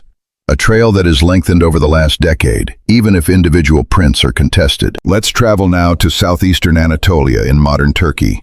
There is a hill called Göbekli Tepe, Potbelly Hill in Turkish, about 10 miles from the city of Şanlıurfa. From a distance, it looks like nothing. A rounded mound of dry grass the same color as the surrounding country. The kind of feature you would drive past without a second glance. Beneath the surface of that hill lies a site that rewrote the timeline of human civilization. Excavations began at Göbekli Tepe in 1995, led by the German archaeologist Klaus Schmidt, working with the Şanlıurfa Museum and the German Archaeological Institute. What Schmidt and his team uncovered layer by layer over the next 2 decades were several immense circular and oval enclosures, each ringed by massive T-shaped stone pillars. The pillars are made of limestone. Many of them are over 16 feet tall. The largest weigh on the order of 10 tons. They are arranged in patterns, typically a ring of pillars around the perimeter of an enclosure, with 2 towering central pillars facing each other in the middle, like figures in a doorway. The pillars are carved. The carvings are not simple. They depict the skulls of animals: foxes, boars, lions, scorpions, snakes, vultures, cranes, gazelles. Some of the iconography is geometric: H-shapes, circles, crescents, V-shapes lined up in rows. Some of the pillars bear what look like belts, garments, hands, arms. The arms reach down the front of the pillar shafts, the fingers coming together at the base of the T. The implication, recognized even during the early excavations, was that the T-shape itself constituted a sort of stylized body, with the horizontal crossbar standing in for a head. The pillars were figures, they were people. Who or what wasn't clear. Enclosure D, one of the most meticulously excavated structures, has been radiocarbon dated to roughly 9,530 BCE, or about 11,550 years before present. The construction work of Enclosure D is among the oldest measured on the site so far. Other enclosures are older or younger by centuries. The site as a whole was active for about 1,500 years, between roughly 9,500 and 8,000 BCE. Now look closely at those dates. The Younger Dryas ends in most calibrated chronologies around 11,650 to 11,700 years before present, so around 9,700 to 9,650 BCE. The earliest excavated constructions at Göbekli Tepe begin, according to current dates, within about 150 years of that endpoint. With the resolution that radiocarbon dating allows at that depth of time, these two events, the end of the Younger Dryas and the beginning of construction at Göbekli Tepe, are essentially simultaneous. It is a striking fact, and we need to think clearly about what it implies and what it doesn't. It does not imply that the people who built Göbekli Tepe knew about the Younger Dryas as a scientifically meaningful event. Some have claimed, notably Edinburgh chemical engineer Martin Sweatman, in a 2024 paper in Time and Mind, that specific carvings at Göbekli Tepe, particularly Pillar 43 and Enclosure D, the so-called vulture stone, encode astronomical information, including possible references to the date of the Younger Dryas onset. It's an interesting hypothesis, but it is not the mainstream archaeological view. The current excavation team, led by Lee Clare and others, under the German Archaeological Institute, generally interprets the carvings instead as part of an iconography of death and the soul linked to ritual practices. What the dates suggest, independent of any astronomical interpretation, is that the people who built Göbekli Tepe lived through the end of the Younger Dryas and began organizing complex, collective stone construction at a moment of profound climatic and ecological recovery. From there, it would be reasonable to deduce the following. The world had just become livable again, on a scale and at a pace that no one alive could remember. The forest returned the animals, returned the springs flowed, stable food supplies became possible once more. And in this newly habitable world, someone decided to start dragging 10-ton blocks of limestone across the earth, carving them with reliefs of foxes and snakes, and standing them up in circles. What is genuinely shocking about Göbekli Tepe isn't the timing, it's what the construction implies about the builders. Until Schmidt's excavations, the standard story of human civilization went roughly like this. First, agriculture. People settle down, farm, build up food surpluses, develop social hierarchies, and eventually, much later, build temples and cities. The emergence of monumental religious architecture was supposed to be a late effect of farming, not a cause. Göbekli Tepe blew that order to pieces. The monumental architecture is there, fully formed before agriculture. The site predates the first cultivated wheat, the first domesticated animals, the first pottery, the first writing by thousands of years in some cases. The people who built it were by every conventional measure hunter-gatherers. And yet the work is not the effort of a small band. Moving, carving, and erecting the pillars implies coordinated labor. The carvings imply specialized craft skills. The geometry of the enclosures implies years of planning. Whatever their economy looked like, these people had an organizational and engineering capacity that the standard timeline did not account for. Göbekli Tepe is also strange in another way. Around 8000 BCE, after about 1,500 years of continuous use and modification, the entire complex was deliberately buried, not destroyed, not abandoned, buried, filled in by hand with rubble and earth until every enclosure was completely covered. We don't know why. The burying of ritual sites is not unique in the archaeological record, but a burial of this magnitude requiring this much labor is unusual. What did the site mean to these builders? When the time came to close it, they closed it with care. And they closed it on purpose. Göbekli Tepe is no longer alone. Since Schmidt's death in 2014, archaeological work in the region has expanded into what Turkish authorities now call the Taş Tepeler Project, the Stone Hills Project, encompassing more than a dozen linked sites in the Şanlıurfa region. The most spectacular of these is Karahan Tepe, about 25 miles east of Göbekli Tepe, where excavations led by Professor Necmi Karul of Istanbul University have revealed an even vaster complex of T-shaped pillars and chambers carved directly into the bedrock. At Karahan Tepe, the representation of human figures is more direct than at Göbekli Tepe. There is a 10-foot-tall standing male figure carved in the round. There is a snake-bodied figure emerging from a wall. In October 2025, Karul's team announced something even more striking. They unearthed at Karahan Tepe a T-shaped stone pillar that for the first time was clearly carved with a human face. Sunken eyes, a broad, flat nose, prominent cheekbones. The face is on the upper section of the pillar, exactly where the head of the figure would be if we accept that the T-shape itself is a stylized human form. The discovery was made not in a monumental enclosure, but in a domestic structure, a room with clay-plastered walls dug into the bedrock where smaller pillars served as roof supports. The face, in other words, was inside someone's house. The discovery announced by the Turkish Minister of Culture and Tourism on October 6, 2025, is important in several ways. It strongly supports the long-standing interpretation, going back to Schmidt himself, that the T-shaped pillars are stylized human bodies. It pushes the development of human self-representation in symbolic art even further back, in a domestic context, alongside the public ritual contexts of Göbekli Tepe, and it deepens the riddle of who these people thought they were, and who or what they thought they were carving. What is not disputed, and what matters for this story, is the timeline. Pre-agricultural peoples with this level of organizational capacity, this level of engineering knowledge, this level of symbolic complexity do not appear in the Old World archaeological record before the end of the Younger Dryas. The oldest layers of these sites begin to appear almost at the exact moment the cold breaks. Whether it is causality, correlation, or coincidence is something we cannot yet know. It is striking to note that the first monumental ritual architecture in human history begins in the very same century that the most violent climate transition in human history ends. Cause and effect cannot be proven from a single date. But the pattern is suggestive, and it is the kind of suggestion that historians of climate and civilization will be arguing over for a long time. Keep this idea in mind alongside what we already know. A continent-wide collapse of giant animals, the disappearance of the most archaeologically visible culture in the Americas, a black band in the soil from Arizona to Syria, 1,200 years of near-glacial cold, then a rapid warming back to a habitable world.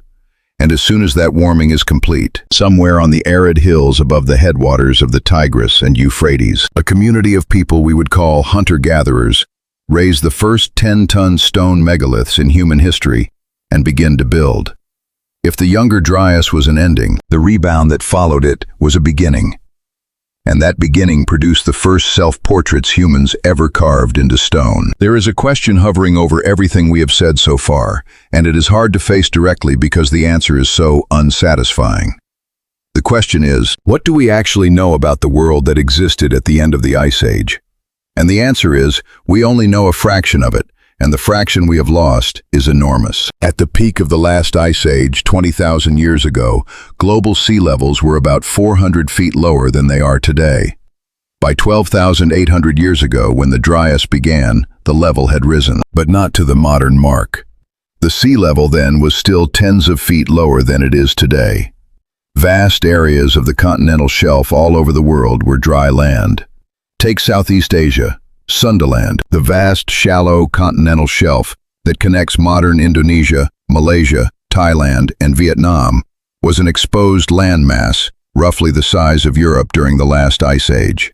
It had its own rivers, its own forest cover, its own ecosystems. It was inhabited. As the seas rose at the end of the ice age, this land was inundated. Entire biomes were drowned. The descendants of the people who lived there now live on the islands and coasts that mark the high points of the ancient plateau. Take the Persian Gulf. During the Ice Age, the Gulf was not water at all. It was a fertile river valley fed by the Tigris, the Euphrates, the Karun, and the Wadi Batin. The valley floor was watered, covered in vegetation, and almost certainly inhabited by the ancestors of some of the populations that would later build the great Mesopotamian civilizations. As sea levels rose, the valley flooded slowly at first, then more rapidly, displacing everyone within it. Take Doggerland. Between Great Britain and the European mainland today, there is an expanse of cold, gray sea, the North Sea. 12,000 years ago, that sea was a country. A vast continental plain crossed by meandering rivers that drained the British and Scandinavian highlands, complete with marshes, forests, lakes, and human communities. We know people were there because their tools wash up on the shores of the modern North Sea. Fishing boats periodically dredge up mammoth bones, harpoons, and even fragments of human skulls from the seafloor. Ancient DNA work led by Robin Allaby's group at the University of Warwick, published in Paleontology in 2026, showed that temperate forests of oak, elm, and hazel were already present on Doggerland 16,000 years ago, earlier than expected, and that parts of the landscape remained habitable for thousands of years after the main inundation. The University of Bradford released an interactive computer simulation in 2025 that lets viewers watch Doggerland transition from a continental plain at the height of the last ice age to an archipelago of islands during the Mesolithic, then to a single isolated remnant Dogger Bank, and finally to open sea after a submarine landslide off the coast of Norway about 8,150 years ago triggered the Storegga tsunami, which seems to have destroyed any remaining coastal communities on Doggerland. Take the east coast of North America off the Carolinas and Georgia. The continental shelf there stretched out for dozens of miles further than today's shoreline. The Carolina bays we talked about earlier sit on the modern coastal plain. But the land that was their immediate seaward neighbor 12,000 years ago now sits under 150 to 300 feet of salt water. Take the Bering Land Bridge, the region that connected Siberia and Alaska. At its maximum extent, it was 1,000 miles wide from north to south. Animals, including humans, walked across it. As the sea rose, it was flooded. Populations on both sides found themselves cut off. The total area of land that was inhabited or potentially habitable at the peak of the Ice Age, and which now lies beneath the world's oceans, is estimated at roughly 8 to 10 million square miles. That is more than the land area of North America. It is 2.5 times the size of the United States. It is a substantial fraction of the Earth's total continental surface. We have almost zero archaeology from any of these areas. This matters because the entire scientific record of human prehistory between the last glacial maximum and the rise of agriculture comes from sites that are not underwater. We have a profoundly biased sample. We have what was high enough, dry enough, and lucky enough to survive the post-glacial sea level rise. We do not have what was down below. We do not have what was on the coasts. Coasts are where humans tend to concentrate.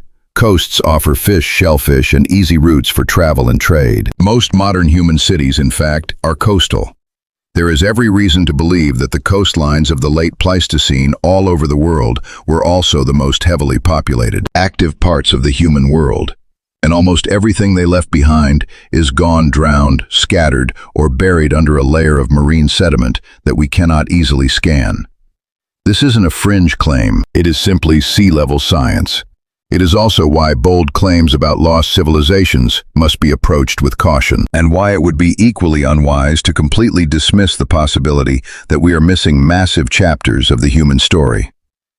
The honest scientific answer is that the record is incomplete. We know it is incomplete. We just don't know exactly how much. What we can say is this: the catastrophe that occurred 12,800 years ago, whatever its exact mechanism, happened on a planet whose inhabitants lived disproportionately on coastlines that no longer exist. From there, it would be reasonable to infer that any rapid change in sea level triggered around the Younger Dryas, whether at its onset or more dramatically during the warming pulse that ended it, would have displaced a huge number of these coastal communities on top of the inland communities we know a little more about. Some of the global flood narratives that appear in different forms in cultures all over the world, narratives that some scholars have tracked to nearly 500 different stories, could plausibly reflect the collective memory of post-glacial flooding. Others may simply be local stories of local floods. In most cases, we cannot tell with the tools we have. The fact remains that there is more drowned land than dry land below modern sea level, if you count out to the edges of the continental shelves. There were people on much of it, and a substantial fraction of human prehistory rests beneath the waves, waiting for tools, sonar surveys, sediment cores, and AI-assisted seabed archaeology that we are only just beginning to develop. The history we have is a partial history. It is the history of the survivors. It is the history of people whose ancestors happened to live above the high water mark. It is tempting to look at the Younger Dryas as a closed historical event, something that happened to other people on a different planet in deep time. That would be a mistake. The mechanisms that produce the Younger Dryas haven't gone away. Some of them are recharging right now, on timescales that overlap with our own lives. The first mechanism, the one with the strongest mainstream scientific backing, is the Atlantic meridional overturning circulation, the same conveyor belt of warm and cold water in the North Atlantic that moves heat to Europe and shapes the climate of half a planet. Modern measurements over the last 2 decades have shown that the AMOC is weakening. There is some debate about the magnitude and reliability of this phenomenon, but there is not a reputable oceanographer alive who will tell you the system isn't under stress. In 2024, a team from Utrecht University in the Netherlands published high-resolution modeling work suggesting that the tipping point at which the AMOC would collapse is real, and not just an artifact of low-resolution climate models. Earlier work had hoped the tipping point was a feature of simplified models, and that more sophisticated simulations would make it disappear. The Utrecht study suggested the opposite. The tipping point appears to be a genuine property of the system. In 2023, statistical work using over a century and a half of sea surface temperature data by Peter and Suzanne Ditlevsen, a brother and sister research team at the University of Copenhagen, argued with 95% confidence that the AMOC could collapse between 2025 and 2095, with a central estimate close to the year 2057. Other groups have argued for earlier dates. Some physics-based indicators under high-emission scenarios suggest the collapse could begin within a decade. Other independent analyses have produced similar central estimates, clustering around the middle of the 21st century. In November 2025, the government of Iceland, a country whose entire climate is shaped by the AMOC, and which would suffer most catastrophically from its collapse, formally placed the potential collapse of the Atlantic meridional overturning circulation on the agenda of its National Security Council, calling the prospect an existential threat. This is the first time a specific climate phenomenon has been brought before the Icelandic National Security Council. Iceland's Minister for the Climate described it as an existential risk to the country. The Nordic Council of Ministers convened a workshop in October of that same year to assess the regional impacts. The Irish Meteorological Service briefed its government on the exact same risk. Norway is funding accelerated research. The UK has committed roughly £81 million to research on climate tipping points. A modern AMOC collapse wouldn't produce an exact replica of the Younger Dryas. Today's world is on the warming side, not the cooling side of the long-term climate trend. A weakened or collapsed AMOC would still warm globally on average. But the regional effects in the North Atlantic basin, particularly in northwestern Europe, would be severe. Iceland could see its winter temperatures plummet to levels essentially unprecedented in human history. Northern Europe would experience harsh winter cold, more snow, more ice, a disruption of agriculture and shipping. Tropical rainfall belts would shift, potentially destabilizing the monsoon patterns that hundreds of millions of subsistence farmers in Africa, India, and South America depend on. Sea level rise would accelerate along the east coast of North America because the current currently exerts a kind of suction that pulls water away from the coast. If the suction stops, the water level rises. It is not the Younger Dryas, but it is the same mechanism. The same physical circulation that in the distant past stopped and froze the world. The same circulation we are currently stressing with freshwater inputs from the melting Greenland ice sheet, in a way that presents clear analogies to the meltwater pulses of 12,000 years ago. The second mechanism, if you take the impact hypothesis seriously, even as a mere possibility, is the torrid complex, the debris field of a giant fragmented comet that the Earth still passes through twice a year, every year. The complex produced the Tunguska event of 1908. It contains, by some counts, dozens of individual near-Earth objects over a mile in diameter, and many more sub-kilometer bodies that astronomers haven't yet catalogued. Most of them are on stable orbits that pose no immediate risk. Some of them, according to dynamical models that are not particularly controversial in the planetary science community, can have Earth orbit crossings that produce windows of concentrated risk over long cycles. The parent comet of the complex, according to these models, fragmented between 10,000 and 30,000 years ago, squarely within the relevant window for the events at the end of the last ice age. I am not saying the Younger Dryas was definitively caused by a torrid impact. The science does not support that conclusion. What I am saying is that the torrid complex remains a very real component of the solar system, that it produces airbursts capable of leveling a city every century or so, that it intersects Earth's orbit on a regular schedule, and that it would be very strange to assume it has never produced anything larger than Tunguska over the entire span of the last 20,000 years. The third mechanism is volcanism. Large eruptions from volcanic systems located at high latitudes, particularly the Icelandic system, which shows signs of increased magmatic activity as retreating ice reduces pressure on the crust, can produce climate effects through the injection of sulfate aerosols. The Lacher Sea region in Germany contains a known volcanic system that has erupted on a cycle of several thousand years, with one of those major eruptions landing near the start of the Younger Dryas. There is no obvious geological reason why the system couldn't erupt again on similar cycles in the future. If you put it all together, you have the exact same 3 or 4 mechanisms. Freshwater melt forcing a possible cosmic encounter, large-scale volcanism, and a stressed ocean circulation, all of which very likely combine to produce the Younger Dryas, and all of which are still operationally present in our world. None of them is an immediate tomorrow morning threat. All of them represent non-zero risks on timescales that are short by geological standards. This is why this story is not a mere historical curiosity. The world we live in is not, despite our intuitions, in a stable equilibrium.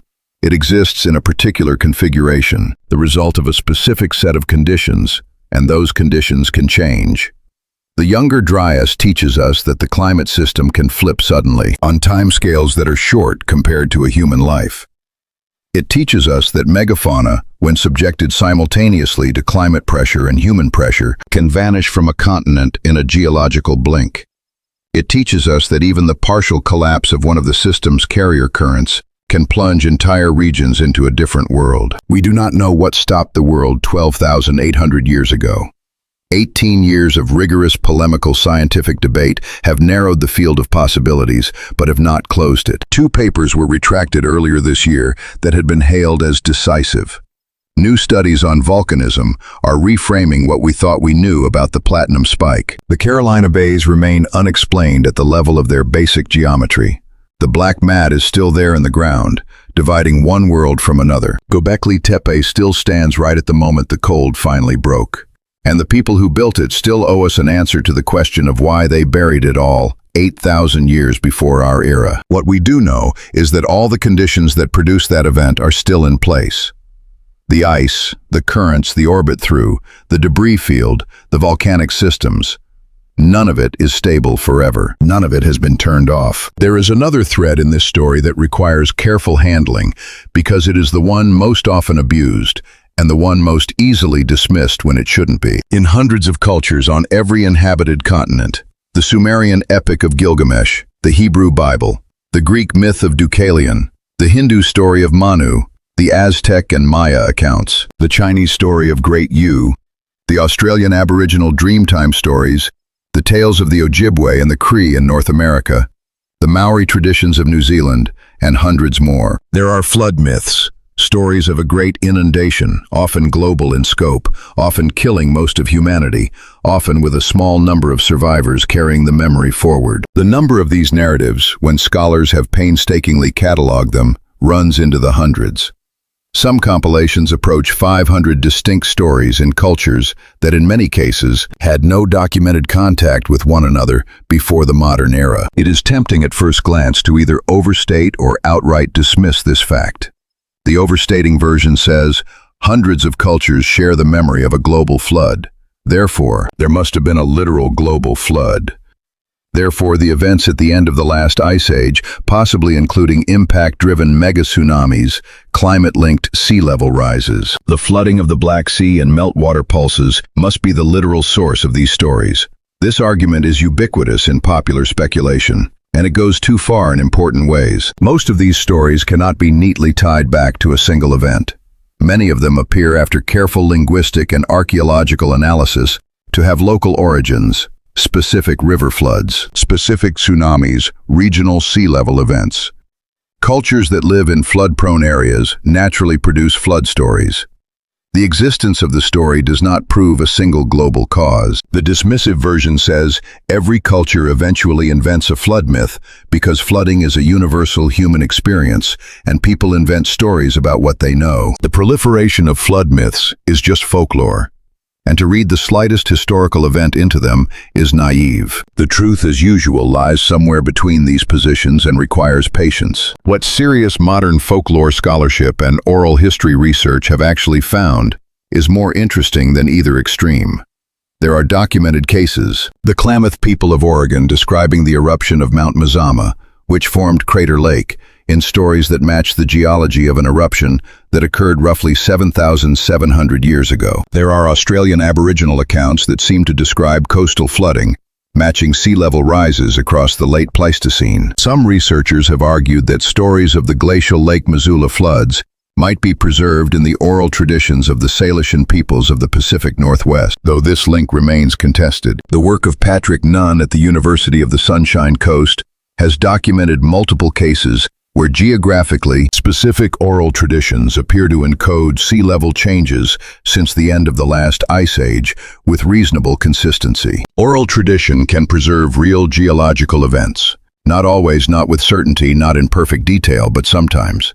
And it can do so over much longer periods than was once thought possible. Several thousand years is not, under the right circumstances, the upper limit. A culture with a strict system of intergenerational transmission in a relatively stable population can carry the outlines of a real event across hundreds of generations. What does this mean for the Younger Dryas?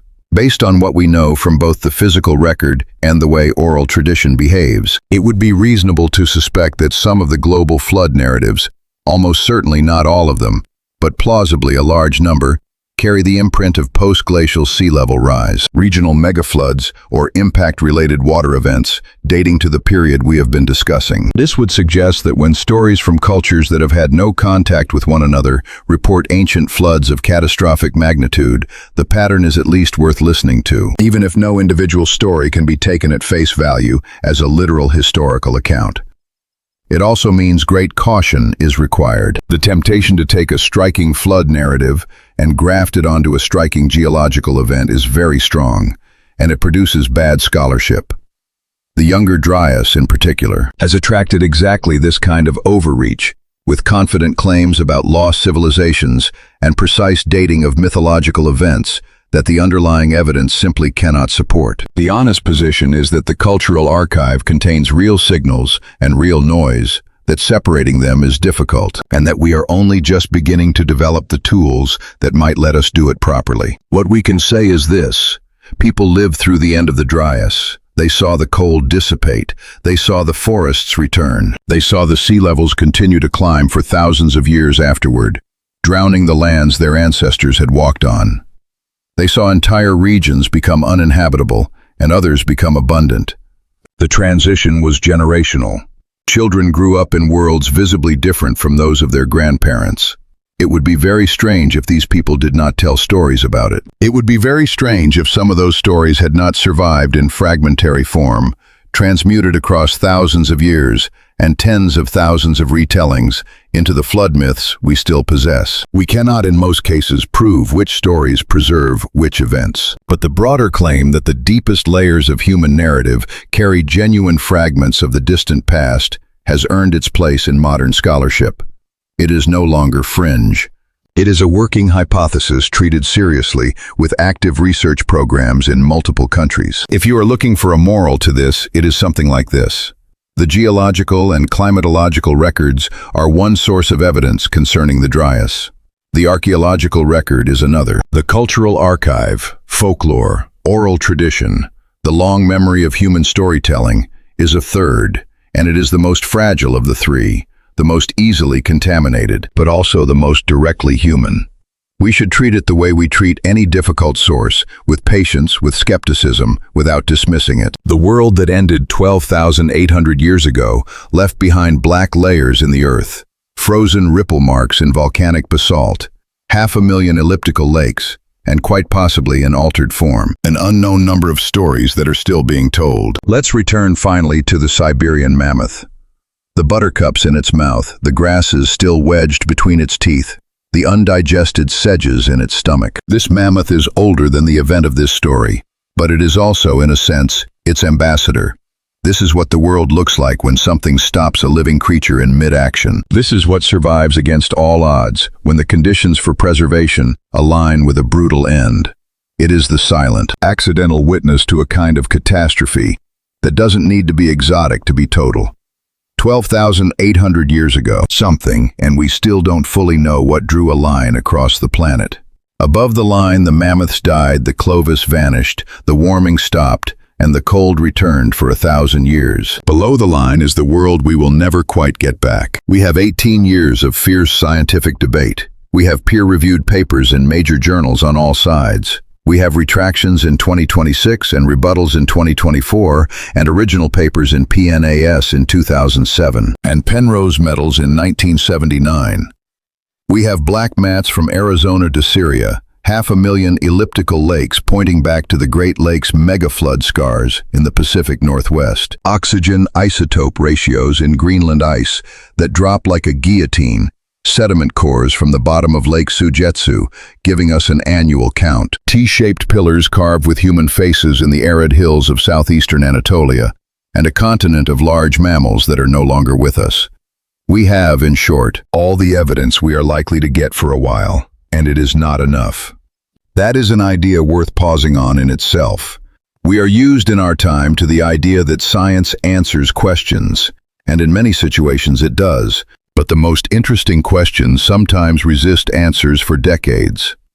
J. Harlan Bretz waited 40 years for the geological community to admit he had been right about the scablands. Some of his colleagues took their error to the grave. The community only caught up when an entirely different geologist found the source of the water, an answer Bretz himself hadn't been able to provide. The debate over the Younger Dryas is in much the same position.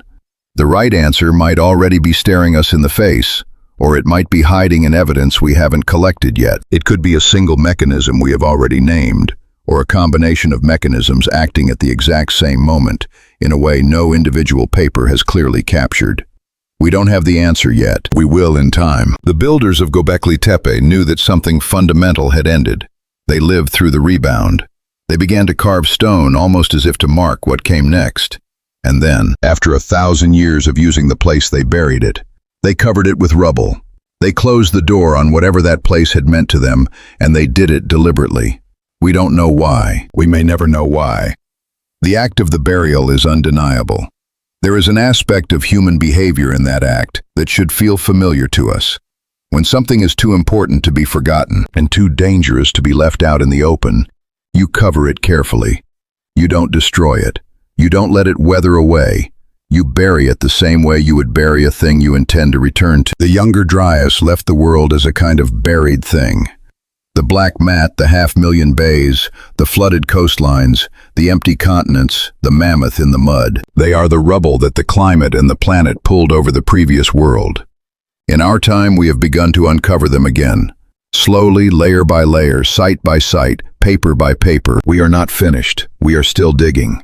What happened 12,800 years ago is one of the great open questions in the science of our planet's recent past. It is not a question we need to answer to go about our lives, but it is a question worth taking seriously, because the world that produced the answer is the exact same world we live in. The same currents, the same orbit, the same volcanic systems, the same ice. Something stopped the world. We still don't know what. And every single condition that made it possible is still in place. If this story has stayed with you, leave a like so it can find the next person who needs to fall asleep indoors. There are others like this in the playlist, one quiet door after another. And if any of this resonated with you in a way you'd like to think about out loud, the comments are open. Until next time, wherever you are in the world, whatever the hour, sleep well and sweet dreams. Good night.